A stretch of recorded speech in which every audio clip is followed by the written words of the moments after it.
আসসালামু আলাইকুম বন্ধুরা, কি অবস্থা সবার? কেমন আছেন সবাই? আশা করছি সবাই ভালো আছেন এবং সুস্থ আছেন। আজকে গুরুত্বপূর্ণ একটা টপিক নিয়ে আলোচনা করতে আসলাম, সেটা হচ্ছে রেইনকোট কিভাবে প্রপারলি মেইনটেইন করতে হয়। এটার মেইনটেনেন্সটা কিরকম হবে। আমরা অনেক টাকা দিয়ে অনেক সময় রেইনকোট কিনি, কিন্তু প্রপার মেইনটেনেন্স অভাবে বা জানার অভাবে আমরা এটা দীর্ঘদিন ব্যবহার করতে পারি না। এত টাকা দিয়ে একটা রেইনকোট কেনা, সেটা যদি আমরা বেশি দিন ব্যবহার করতে না পারি, ব্যাপারটা কেমন হতে পারে না। দেখা যায় যে ভারী বৃষ্টির মধ্যে গেলেই আমাদের শরীর ভিজে যাচ্ছে। তো আমি আজকে ইন্টারনেট ঘাটাঘাটি করে ব্যক্তিগত অভিজ্ঞতা সহ বিভিন্ন জায়গা থেকে যে তথ্যগুলো পেয়েছি, যে একটা রেইনকোট কিভাবে প্রপারলি মেইনটেইন করতে হয়, সেগুলো আপনাদের সাথে আমি শেয়ার করব। তো আমি কিছু পয়েন্ট আউট করেছি, পয়েন্টগুলো এখানে লিখে ফেলেছি।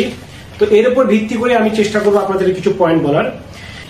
প্রথম যে বিষয়টা, সেটা হচ্ছে আমরা যখন বাইরে থেকে ব্যবহার করে আসবো রেইনকোটটা, নিশ্চয়ই ভিজে যাবে। সেটা ওই ভেজা অবস্থায় প্যাকেট বন্দি দীর্ঘক্ষণ বা বেশি দিন রাখা যাবে না। দ্যাট মিনস বাইরে থেকে ব্যবহার করে আসার পর এটা সঠিকভাবে মেইনটেনেন্স করে সুন্দর করে রেখে দিতে হবে। দ্বিতীয়ত হচ্ছে শুকাবো কিভাবে। এটা সরাসরি রোদের আলোতে দিয়ে শুকানো যাবে না। রোদের আলোতে শুকাইতে দিলে এর ভিতরে যে প্লাস্টিক বা রাবারের একটা আবরণ থাকে, ওই আবরণটা কি হবে, নষ্ট হয়ে যাবে।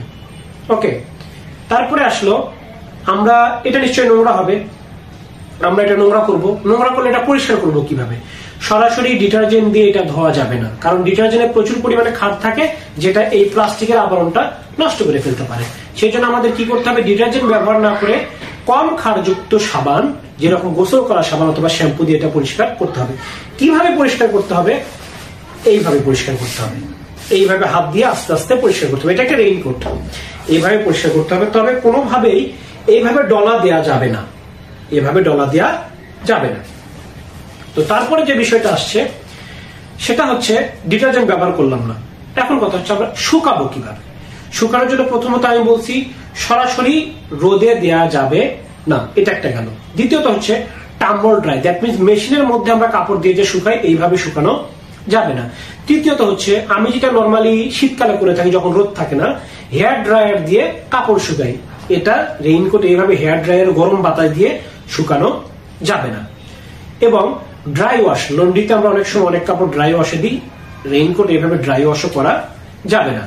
তারপর আরেকটা গুরুত্বপূর্ণ বিষয় হচ্ছে সঠিকভাবে ভাঁজ করা। কোম্পানিতে যেভাবে ভাঁজ থাকে, ওই ভাঁজটাই যেন আমরা মেইনটেইন করে বক্সের মধ্যে বা প্যাকেটের মধ্যে রেখে দিই। উল্টা পাল্টা ভাঁজ করা যাবে না। একদম এভাবে ভাঁজ করলাম, ভাঁজ করে আমরা বক্সের মধ্যে রেখে দিলাম বা কোথাও রেখে দিলাম, এটা করা যাবে না। কোম্পানির যে ভাঁজটা রয়েছে, ওইভাবে আমাদের ভাঁজ দিয়ে সুন্দর করে প্যাকেট করে রেখে দিতে হবে। যদি আমরা উল্টা পাল্টা করে ভাঁজ করি, তাহলে এর মধ্যে যে প্লাস্টিকের আবরণটা আছে, ওইটা একসময় কি হবে, ফেটে যাবে।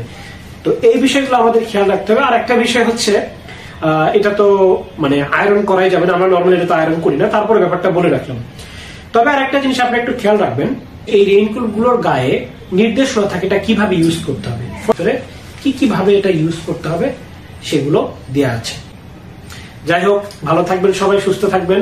আর আশা করছি আমার এই নির্দেশনাগুলো যদি মানেন, এই ওয়েগুলো যদি মানেন, আপনারা ভালো ব্র্যান্ডের একটা রেইনকোট কিনলে দীর্ঘদিন এই রেইনকোটটা ইনশাল্লাহ ব্যবহার করতে পারবেন।